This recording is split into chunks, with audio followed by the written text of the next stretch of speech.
Bienvenidos amigos, toda la familia de Nuestra Señora del Encuentro con Dios, a un nuevo espacio de Hacia el Encuentro con Dios, una entrevista, un invitado, invitada semanal nos visita para compartir algún tema, para crecer en nuestra fe. Esa es la intención, y amar más a Dios, y claro, en obra, en conocimiento, en formación y luego en obras, por supuesto, como toda la programación en realidad de NSE.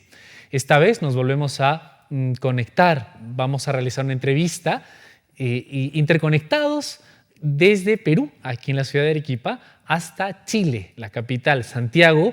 Allí nuevamente está la hermana Silvia Bermejo, misionera española de ABC Prodeín, no sé si lo digo bien, allí en Chile.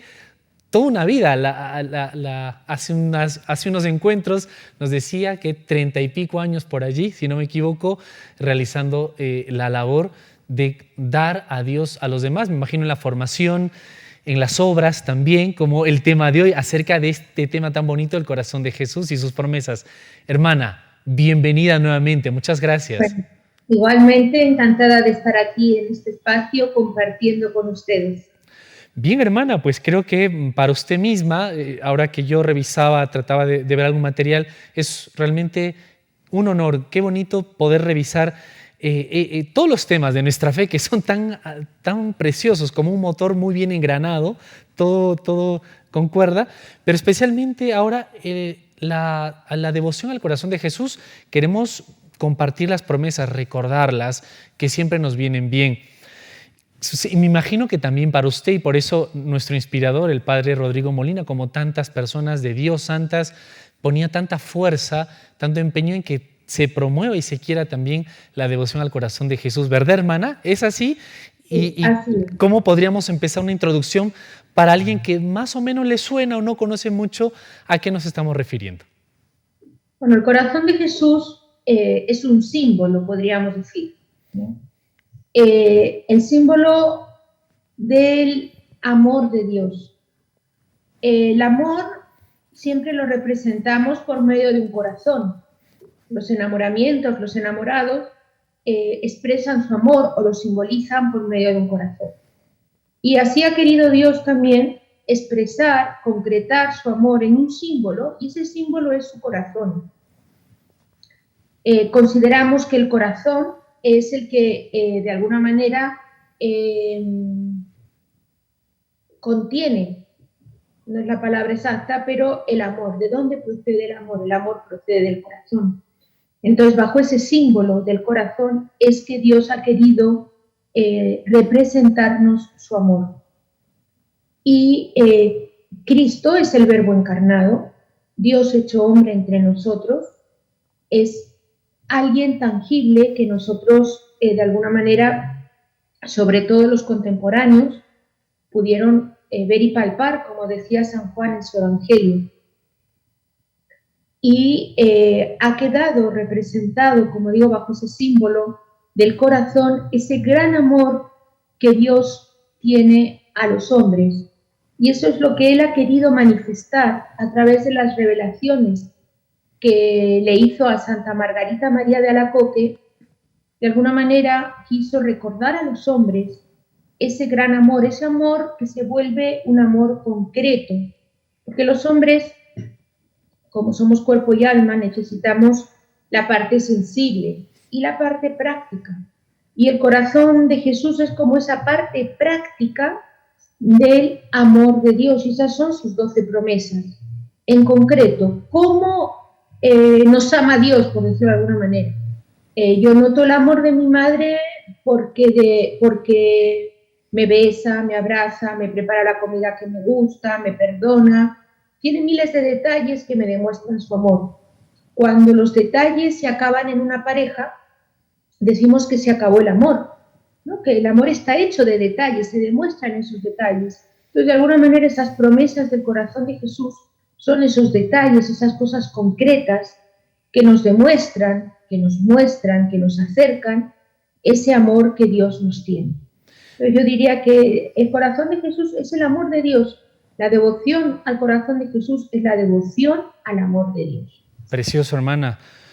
No quisiera extenderme para que nos dé tiempo a poder por lo menos pasar por las 12 promesas que van a ir como, no sé si decirlo, van a ir como en creciendo, ¿no? Hasta la última promesa, que es la gran promesa.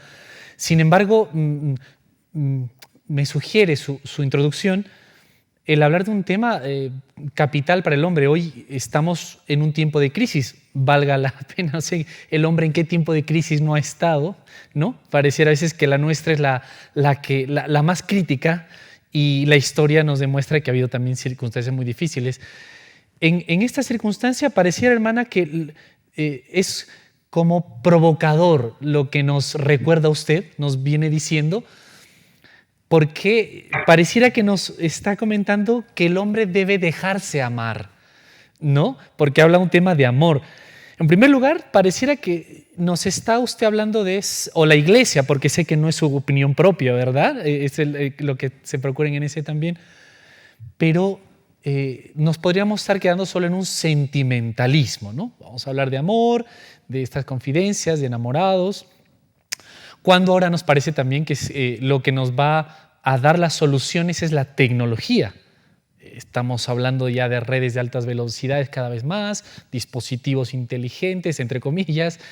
Entonces parece una contraposición, ¿no? El medio y todos pues nos vamos a una u otra.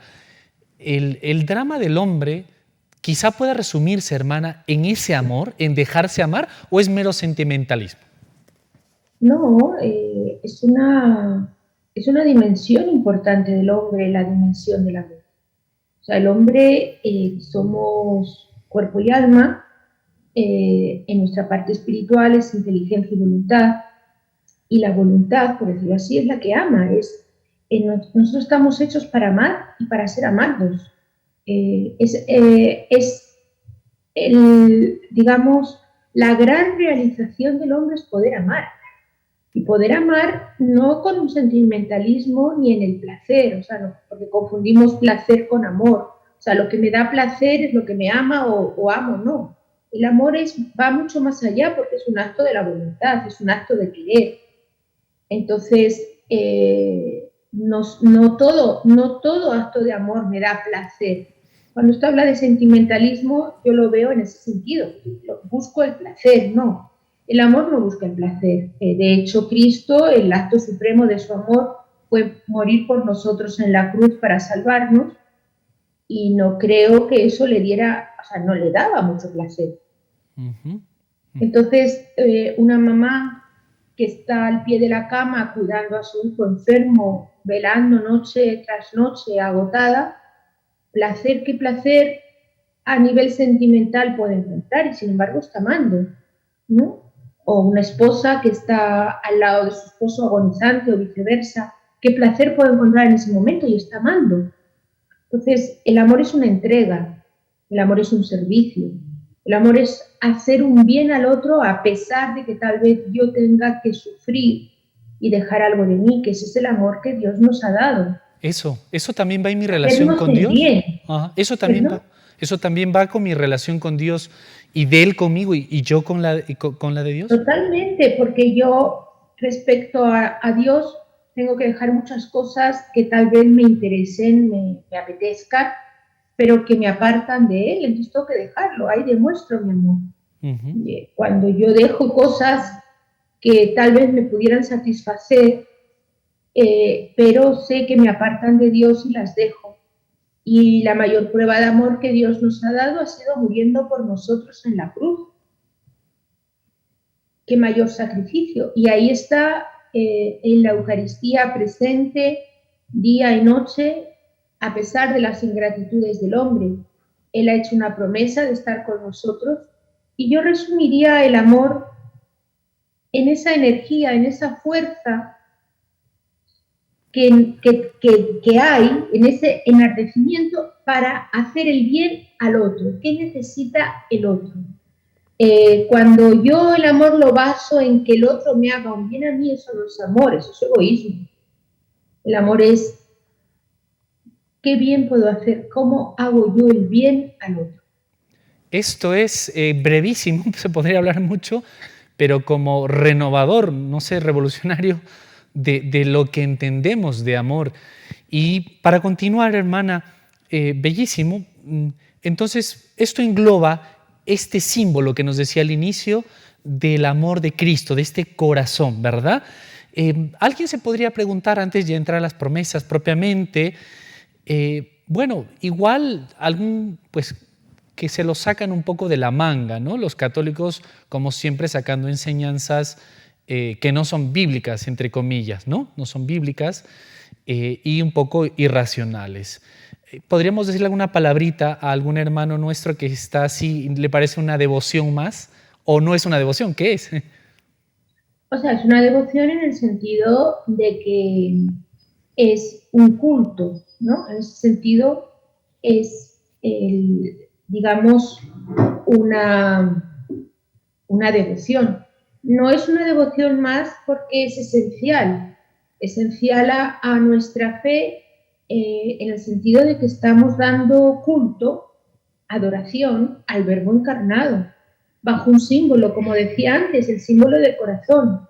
Él lo reveló a Santa Margarita. Evidentemente es una revelación privada, pero hay rasgos en la Sagrada Escritura cuando dice que San Juan se recostó sobre su corazón y cuando en la gran revelación de Santa Margarita dice este corazón que tanto ha amado a los hombres y que a cambio solo recibe ingratitudes, es un paralelo al capítulo 13 de San Juan, cuando dice, habiendo amado a los suyos que estaban en el mundo, los amó hasta el extremo. Podríamos decir, hay un paralelismo de lenguaje entre esa frase evangélica de San Juan y la revelación que recibió Santa Margarita. Y el símbolo elegido, el corazón, como decía antes, es el símbolo del amor. Y si nos damos cuenta y nos fijamos bien en ese corazón tiene una corona de espinas. Sabemos por el Evangelio que Cristo fue coronado de espinas. Ese corazón tiene una llaga, porque fue su corazón, fue traspasado en la cruz y lo entregó todo. Ese es el símbolo de la sangre y el agua, que los médicos dicen que fue cuando ya el corazón deja de tener sangre, lo último que sale es suero, ¿no? Esa es una especie de suero, que eso es lo que San Juan, no era médico y en esa época pues no lo podía saber, dijo sangre y agua. O sea, ese corazón que se ha agotado de tanto amar a los hombres y que está totalmente vacío porque todo lo ha dado. Entonces son símbolos que tienen su correlación con la Sagrada Escritura, que de alguna manera se ha elaborado un poco para ponerlo, como digo, más a nivel símbolo. Sí, porque la revelación también va evolucionando de alguna manera, pero no está ni mucho menos en contradicción con la Sagrada Escritura, sino que va concretando la Sagrada Escritura. Y creo que es en un profeta, si no me equivoco, Zacarías, cuando dice, mirarán al que traspasaron. Es verdad. Y creo que esa frase encierra todo lo que es la devoción al corazón de Jesús. Mirar al que traspasaron, porque ese corazón que adoramos está traspasado. Y no estamos adorando, o sea, y no estamos venerando con una devoción a cualquier santo muy digna, pero que de alguna manera no es adoración, sino veneración, un reconocimiento de alguien que nos dejó un ejemplo, nada más. Como a nivel civil se celebran a los próceres nacionales que han llevado a la independencia a la patria o que han hecho algo por la patria, pues de la misma manera en la Iglesia veneramos, reconocemos a los que han vivido y han dejado algo bueno en su paso por la tierra. Esa es la devoción a los santos, ¿no? Pero el corazón de Jesús es adorado porque es Dios. Claro. Es a Dios a quien estamos adorando, reconociendo en ese símbolo, a través de ese símbolo que significa su amor. Claro, qué maravilla, además qué sencilla la síntesis, hermana, y que nos abre mucho para ya ingresar a estas 12 promesas. No estamos en un mero sentimentalismo, La Iglesia nos los enseña, todos los papas. Aquí tenía una pequeña lista: León XIII, Benedicto XV, Pío XI, Pío XII. Tiene una encíclica que hasta ahora es muy, digamos, muy robusta, muy... Papa Juan XXIII, Pablo VI, Juan Pablo II, pues todos los papas nos vienen insistiendo, y precisamente en una época también en que el mundo parece cada vez más agitado, ¿no? Esta época moderna, desde la moderna hasta la posmoderna que estamos ahora, es esa cercanía de Cristo. Hermana, ¿por qué no empezamos ahora entonces a mencionar y a explicar lo que podamos estas 12 promesas del corazón de Jesús, que, como usted bien dice, es una revelación privada pero tan recomendada, hecha a Santa Margarita María de Alacoque, que está confidente del Sagrado Corazón de Jesús? Le invito, hermana, a que nos empiece a comentar la primera promesa, pero antes nos vamos a ir a la pausa, que ya se nos ha ido en esta introducción, pero que bien ha valido la pena. Le invito a la pausa, ¿le parece?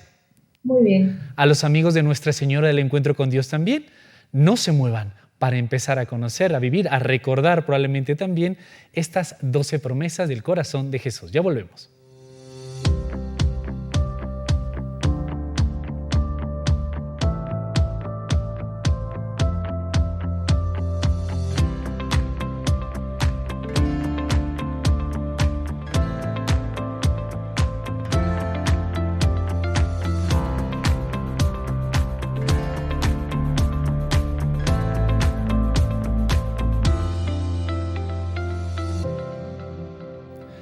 Continuamos en Hacia el Encuentro con Dios. Nuestra invitada de hoy, la hermana Silvia Bermejo, se interconecta con nosotros remotamente en es un espacio pregrabado de Hacia el Encuentro con Dios, para hablar acerca de las promesas del corazón de Jesús, de este corazón que tanto ha amado a los hombres.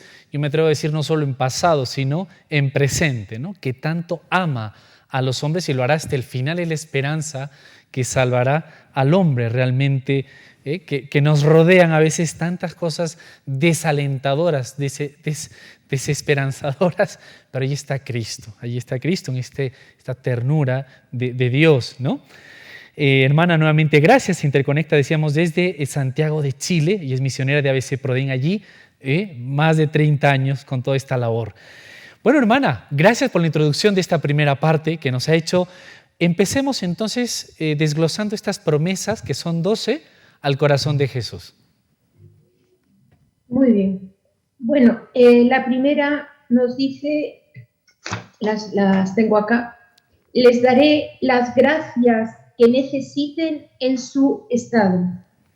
Entonces, estas promesas del corazón de Jesús van dirigidas a todos los que vivan su devoción, los que promuevan su devoción, y, como digo, a los que vivan su espiritualidad. A veces es algo tan simple como entronizar al corazón de Jesús, tener una imagen, que puede ser en imagen, en yeso, en estatua, o en un cuadro, en un lugar de la casa. Es algo tan simple como eso. Tener esa imagen que nos recuerde. ¿Por qué una imagen? Porque a través de la imagen recordamos a alguien. Si yo tengo la foto de alguien, pues significa que lo recuerdo, que lo quiero recordar. Lo admiro, etcétera. Lo admiro, lo que sea. Si yo no tengo foto de nadie en mi casa, pues uno dice, ¿qué familia tan rara? No tiene fotos. Bueno, yo lo vi en una casa de evangélicos que no tenían fotos, me llamó la atención. Entonces, la foto, yo sé que la foto no es esa persona, pero me la recuerda. Entonces, de alguna manera, nosotros tenemos una imagen del corazón de Jesús, y no solo su rostro, sino su corazón. Como veíamos antes, coronado de espinas, que nos dice que ha sufrido, que es un corazón llagado, que lo dio todo por nosotros, y ¿qué nos da? ¿No? ¿Qué nos da? Nos va a dar bienes materiales, nos va a dar bienes espirituales. Entonces, nos va a dar bienes espirituales, porque el mayor bien que tenemos es el bien del alma. Por eso la primera promesa dice: les daré las gracias que necesiten en su estado. Claro. En su estado significa si están casados, si están solteros, en qué trabajan. Entonces, las gracias que necesiten en esa vocación concreta que estén viviendo, de soltero, de casado, de viudo, de viuda, o en la profesión que tengan. ¿Gracias para qué? Gracias para salvarse. Correcto. Eso es lo importante. O sea, no busquemos bienes materiales en la devoción al corazón de Jesús. No los puede dar, pero en tanto cuanto me ayuden a salvarme. Porque muchas veces los bienes materiales no son ayuda para salvarse. Muy bien dicho, hermana, es verdad. Es verdad, hacemos de nuestra fe a veces, sí, como algo muy humano, ¿no? Que queremos una religión de la prosperidad, como hay algunas sectas que no lo dicen así, pero lo hacen. Son unas religiones de la prosperidad. Hermana, estas gracias necesarias a su estado también podría decirse en esta primera promesa para ir a la segunda hora, en esa misión que Dios me da, como usted bien ha dicho, soltero, casado, padre de familia, viudo, estudiante, trabajador, etcétera. En esa misión que me va a dar esa ayuda, esas gracias para llevar eso adelante, aunque a veces, porque muchas veces nos parece que superan nuestras fuerzas. Así es, pero como digo, en la medida en tanto cuanto para hacer un bien. O sea, ¿qué busco yo a través de mi profesión? ¿Ganar dinero o hacer un bien a la humanidad? Entonces, la devoción al corazón de Jesús, cuando hablamos del amor, nos tiene que centrar en que nosotros también tenemos que amar. Y amar significa hacer el bien. Entonces, prosperar para ganar dinero no es la promesa, es prosperar para poder hacer el bien. O sea, si yo con esto quiero hacer un bien, yo soy una persona que tiene hijos, que tiene nietos, o soy profesor y tengo alumnos, me va a dar las gracias que yo necesite para poder guiar a los que me han encomendado. Muy bien. La segunda promesa que quizás viene ligada a esto, hermana, que es algo que, una ansia también del hombre continua, ¿eh? Pondré paz en sus familias. Vemos turbulencia en nuestros países, vemos turbulencias en nuestras ciudades, sistemas políticos, en nosotros mismos. El pecado dicen que es un quiebre de uno mismo, ¿no? Mi relación con Dios, conmigo mismo, con los demás, dice el catecismo. ¿A qué se refiere esta segunda promesa?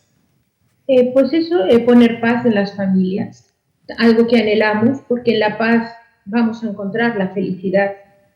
Entonces, nos va a dar los medios para conseguir esa paz.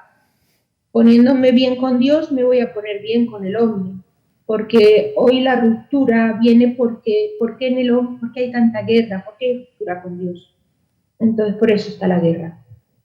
Entonces, Dios nos va a ayudar a que haya paz en las familias, en esta devoción. Por eso se pide tanto, o sea, en este mes que estamos dedicado al corazón de Jesús, es entronizar la imagen. ¿Qué es entronizar la imagen? Ponerla en un lugar importante de la casa, como que es el centro de la familia.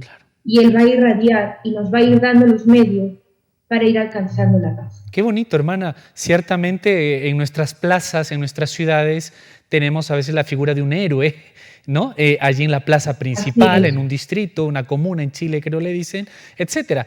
Pero con cuánta mayor razón no en nuestras casas, que es una muestra de nuestra alma, ¿no? De que Cristo es quien guía esta familia, que no es nada fácil, por cierto, y se necesita de Dios. Hermana, perdone, a veces hay como la tentación, no sé, de qué tipo, porque a veces se pone muy bonito, de querer traer la paz sin Dios.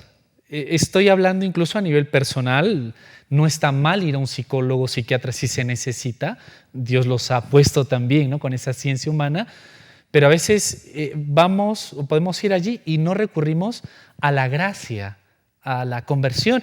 Y esto también a nivel de países, de nación y del mundo. Incluso a la iglesia a veces también vemos así un poco las cosas no claras, reduciéndose a un naturalismo. ¿Ese es el camino correcto, hermana, para una auténtica paz? No, porque o sea, el fundamento de nuestra vida está en Dios. Entonces, si yo saco una planta de su raíz, se va a morir. Si nosotros dejamos de respirar el aire, el oxígeno, no vamos a poder vivir. Entonces, nosotros estamos hechos para Dios. Nuestra alma, como decía San Agustín, no va a descansar hasta que no se refugie, hasta que no descanse en Dios. Entonces, la paz es la quietud del orden. No puede haber orden si yo no me pongo mi primer orden es cuál es mi relación con Dios. Entonces, cuando el hombre se separa de Dios, el hombre se separa del hombre. No podemos encontrar la paz, porque la paz está en el orden, en el estar donde tengo que estar. Si yo entro a un lugar que está todo desordenado, hay desasosiego. Si yo entro a un lugar todo ordenado, hay paz. Entonces, el primer orden, como digo, es ponerme en relación con Dios. Y lo que decía antes, ¿por qué hay tanta guerra? Porque nos hemos separado de Dios. Hermana. Y quizá de aquí viene la tercera promesa, consecuencia un poco de lo anterior, ¿no? Les consolaré en todas sus aflicciones. Precisamente si no hay paz, viene todo este desorden y la aflicción. Y también es consolador, ¿no? Les consolaré en todas sus aflicciones. Sí, porque es ese amor que decíamos de Dios encarnado. O sea, estamos hablando de un Dios encarnado, un Dios que tomó cuerpo humano y que quiso vivir con los hombres, quiso compartir con los hombres. Y sabe que parte de nuestra existencia está llena de aflicción, de dolor, hay sufrimiento y que solos no podemos sobrellevar. Entonces Él nos quiere ayudar en esos momentos de sufrimiento, sean cuales sean, vengan de donde vengan. Él nos quiere consolar. ¿Cómo se sí. Hermana, perdón. Adelante, sí, por favor, siga usted. Sí, que de hecho en la fe es donde encontramos un verdadero consuelo para los momentos de aflicción. Me contaban el ejemplo hace poco de una persona como usted y como yo, como los que nos están escuchando, que tenía cáncer y no entendía el médico, pero era una doctora, que no entendía por qué podía llevar con tanta paz esa enferma su enfermedad terminal, que sabía primero que estaba sufriendo mucho y que le quedaba poco tiempo de vida y sin embargo lo llevaba con paz. Ella no lo entendía, no lo podía entender. Hasta que tuvo una conversión, encontró la fe y después de un tiempo se encontró con la mamá de la enferma que ya falleció. Le dijo, ahora entiendo por qué su hija tenía tanta paz. Ahora entiendo por qué usted, viendo a su hija morir, podía al mismo tiempo tener tanta paz, al mismo tiempo de tanto sufrimiento. Ahora lo sé, no se lo entendía en ese momento. Entonces, para una persona que no tiene fe, es muy difícil entender esto que le va a consolar el corazón de Jesús en medio de las aflicciones. Iba a decir, es chino básico, eso es imposible, hay que experimentar. Claro. Si no, no se puede entender cómo de la fe podemos encontrar consuelo en la aflicción.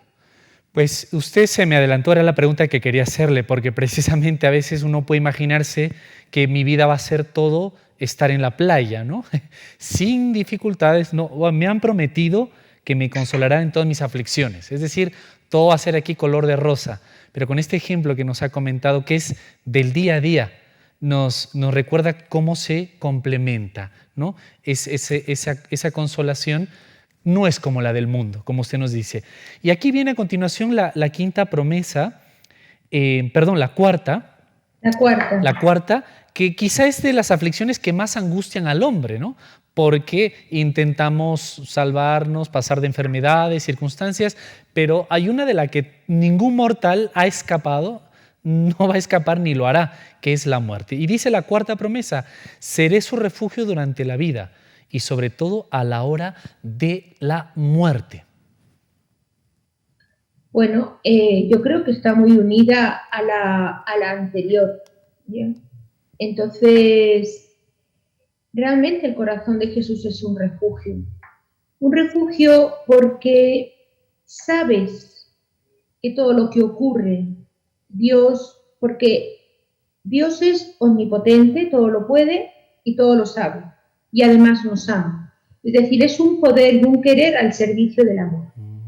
Lo que pasa es que nosotros creemos que nos va a librar de todo sufrimiento.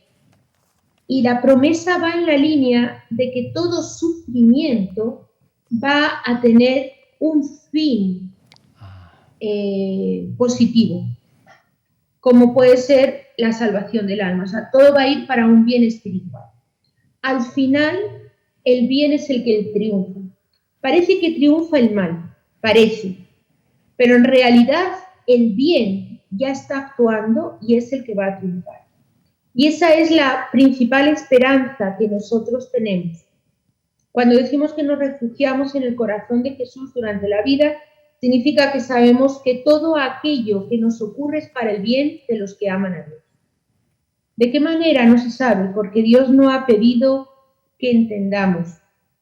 La Santísima Virgen al pie de la cruz no entendía, pero sí aceptaba.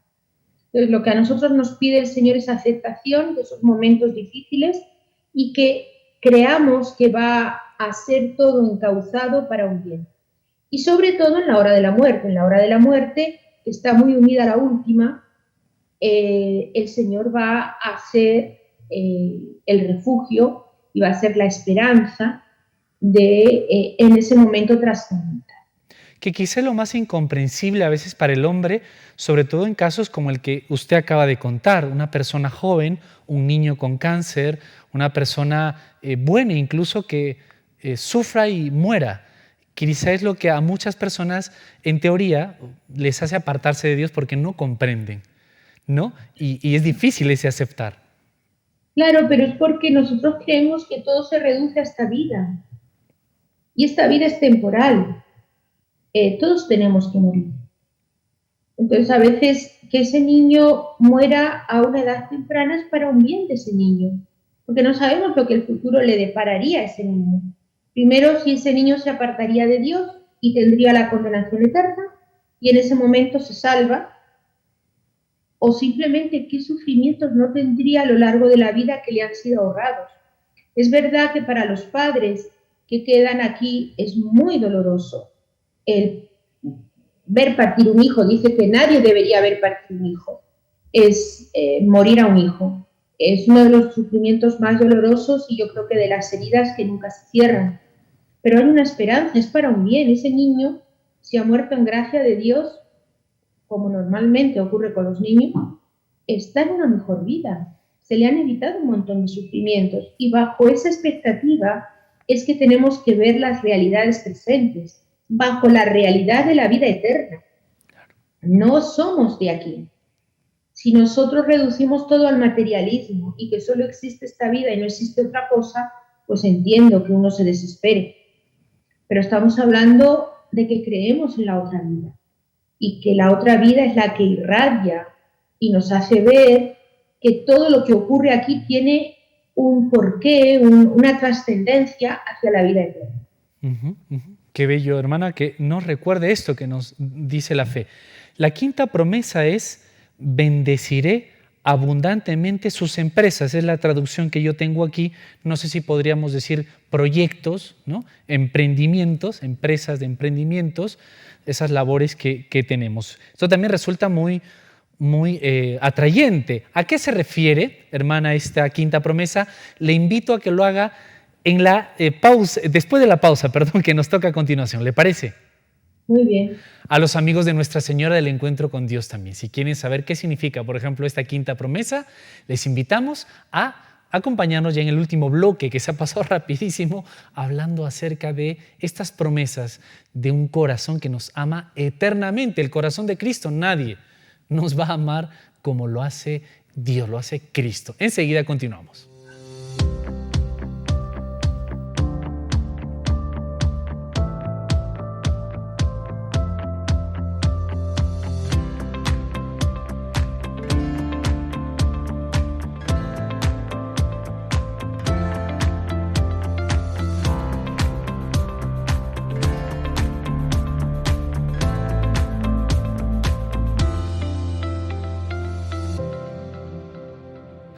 Continuamos con la parte final de Hacer el Encuentro con Dios, hablando de un tema realmente precioso e importante. Realmente toda nuestra fe es así.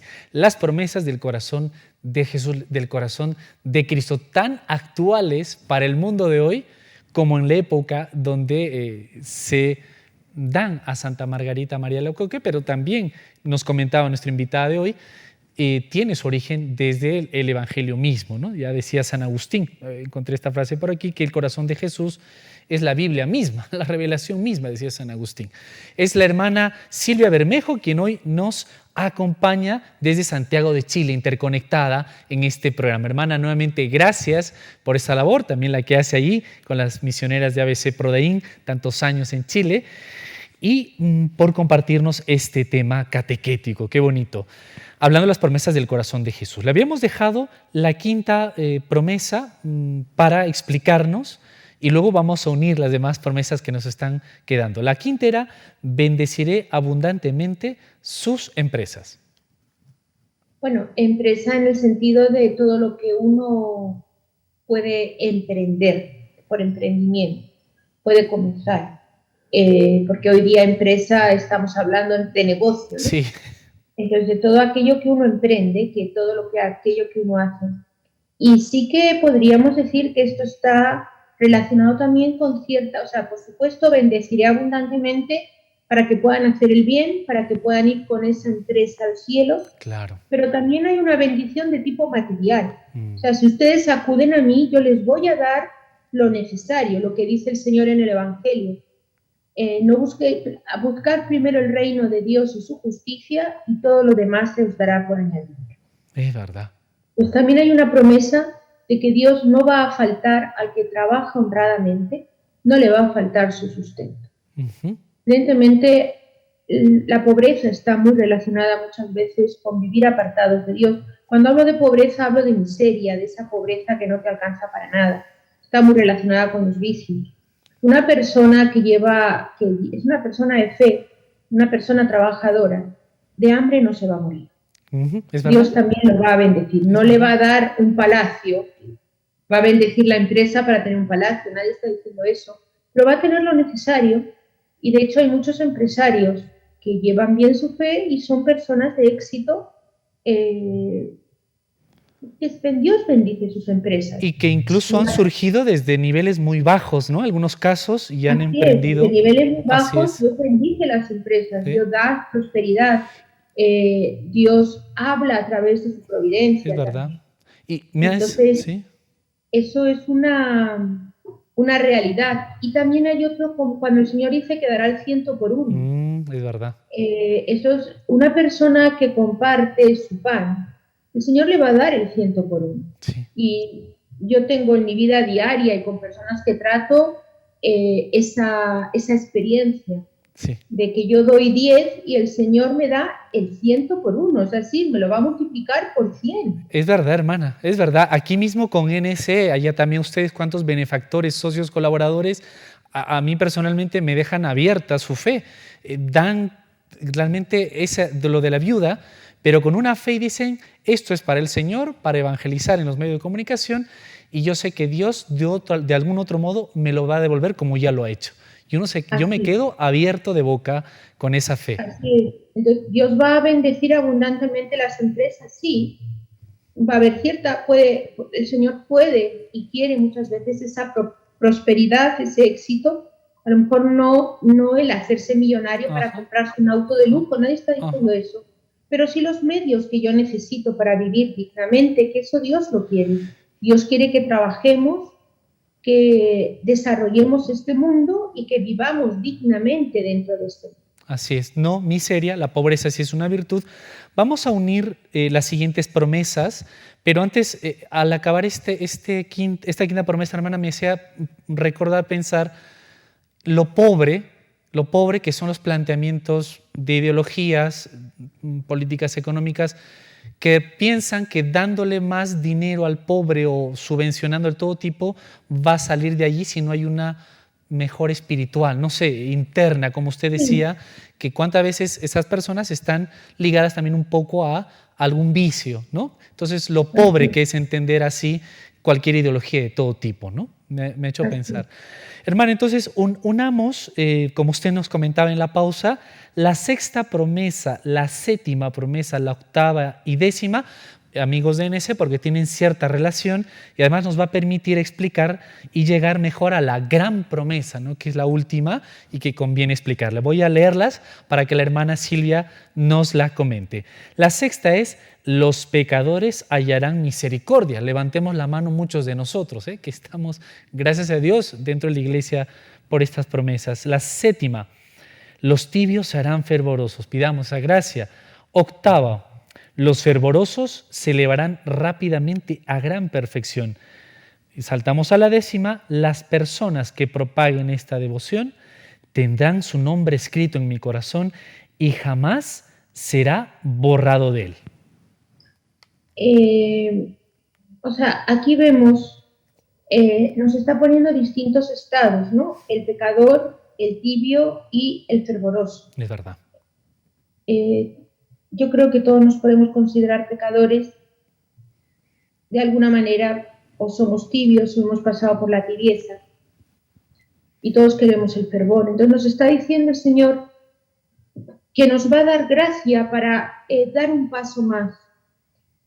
La vida espiritual, salir del pecado, es algo que nos cuesta muchísimo y que necesitamos la gracia de Dios. Tenemos que acudir a Dios, tenemos que humillarnos, pedir perdón y pedirle gracia. Por eso los pecadores van a hallar misericordia, van a poder convertirse.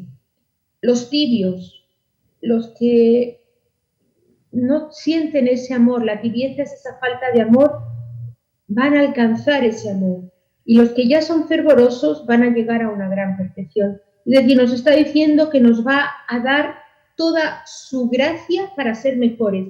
Que da lo mismo en qué estado estemos, de pecador, de tibio, de fervoroso, que da lo mismo. A todos nos va a dar una gracia para elevarnos a algo más. Uh-huh. Y dice que las personas que propaguen esta devoción, que hablen de esta devoción a otros, que repartan imágenes de él, que estoy poniendo cosas concretas, repartir imágenes, hablar de esta devoción, promover las letanías del corazón de Jesús o alguna oración, van a tener su nombre escrito en el corazón. Es decir, Jesús los va a acoger de tal manera que nunca se va a olvidar de él. Y eso está en la Sagrada Escritura, lo dice, creo que es Isaías: te tengo tatuado en la palma de mi mano. O sea, como decir, es imposible que me olvide de ti porque te tengo tatuado en la palma de mi mano. Hoy que hay tantos tatuajes que luego uno no se puede quitar. Pues ahí te tengo presente, es lo que nos quiere decir, ¿no? Así tengo tu nombre escrito en mi corazón y nunca va a ser borrado, te tengo presente.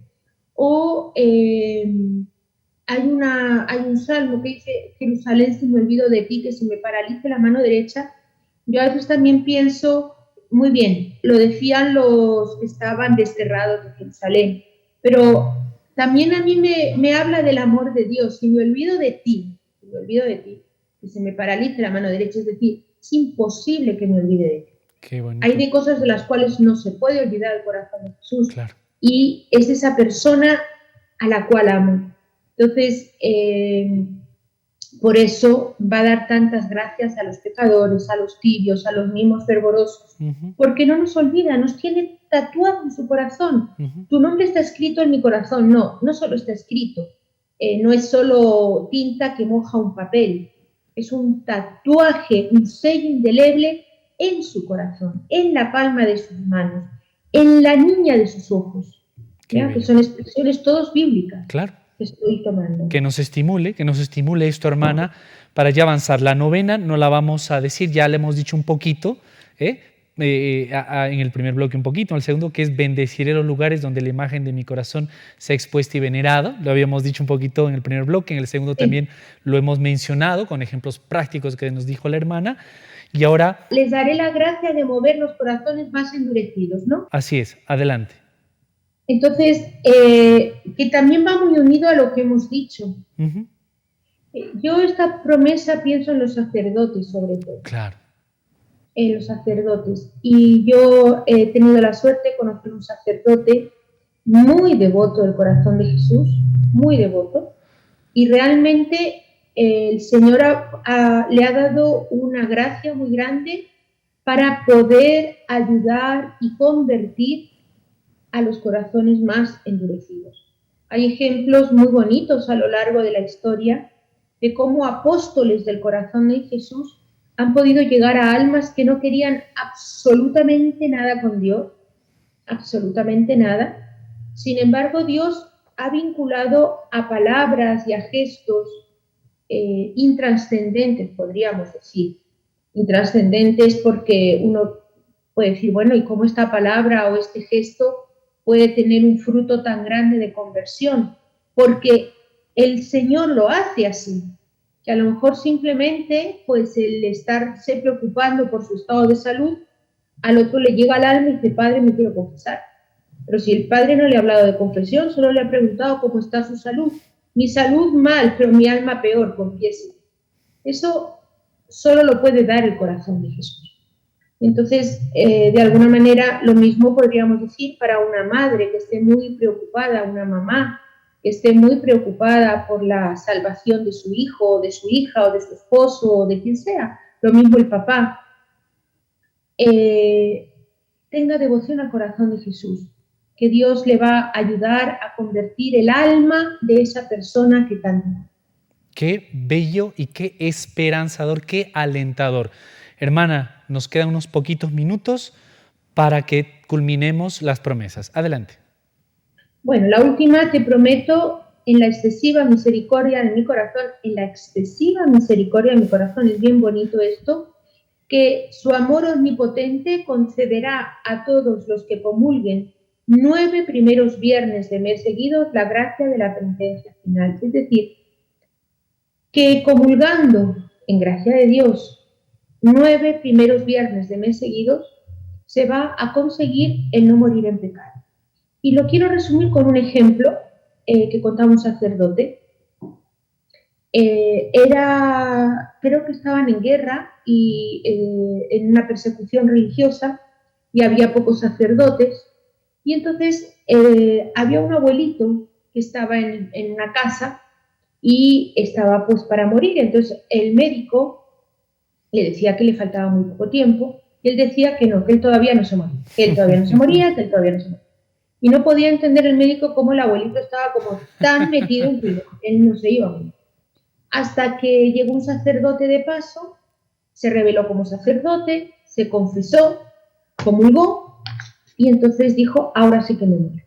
Y entonces le explicó al médico y le explicó a la familia que él había hecho los 9 primeros viernes de mes y que el corazón de Jesús había prometido que no se iba a morir sin los sacramentos a quien había hecho los 9 primeros viernes de mes. Entonces, mientras no viniera el sacerdote, él no se moría, porque esa promesa estaba ahí. Claro.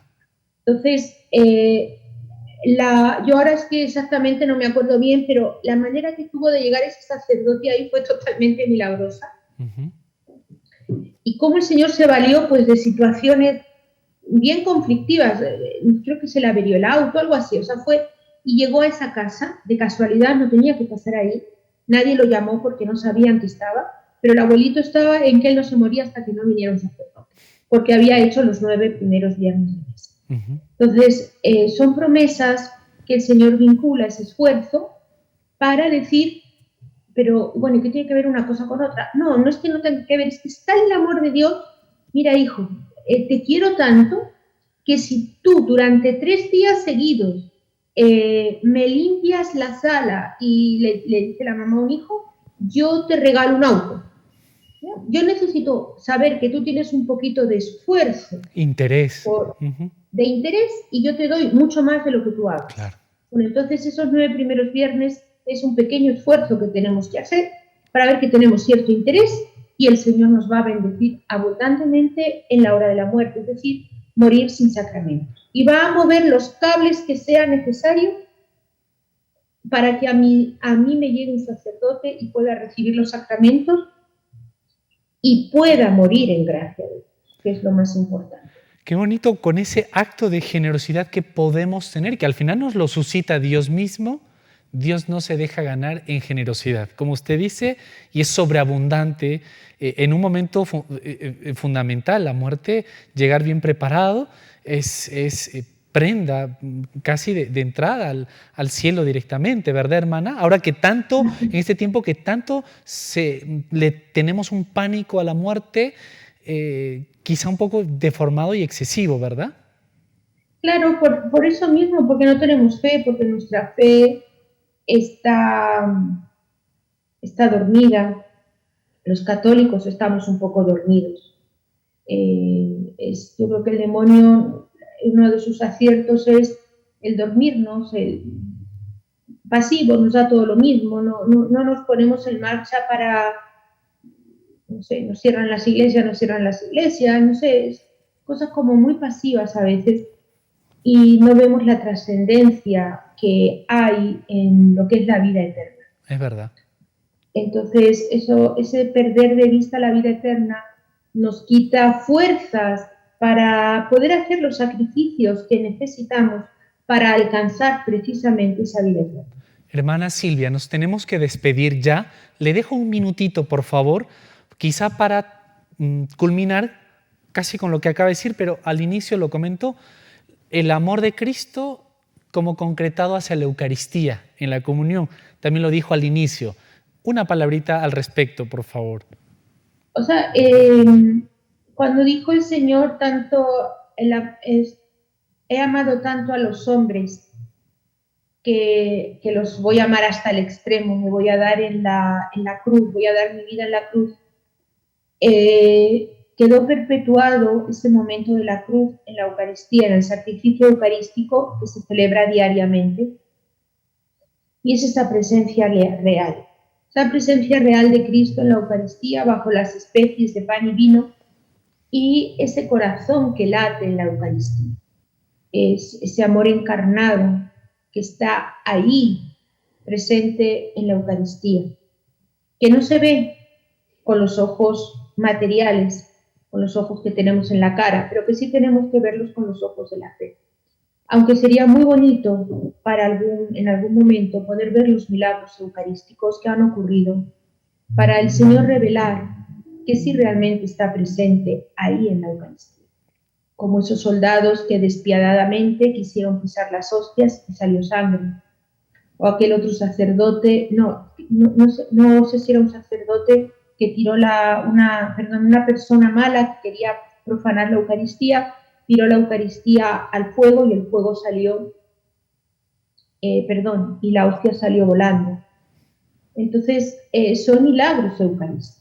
¿Ya? El sacerdote era que tenía dudas de fe y el Señor permitió que el pan se convirtiera en un trozo de carne vivo, para que él se diera cuenta de que sí, que ahí está, porque él tenía muchas dudas de fe. Entonces, el Señor ha hecho milagros eucarísticos. O con no sé si era San Antonio, que era un señor que no creía en la Eucaristía, y el santo le dijo que su burro tenía más fe que él, y el burro se terminó arrodillando delante de la Eucaristía en la puerta del templo, como llamándole, usted es peor que un burro.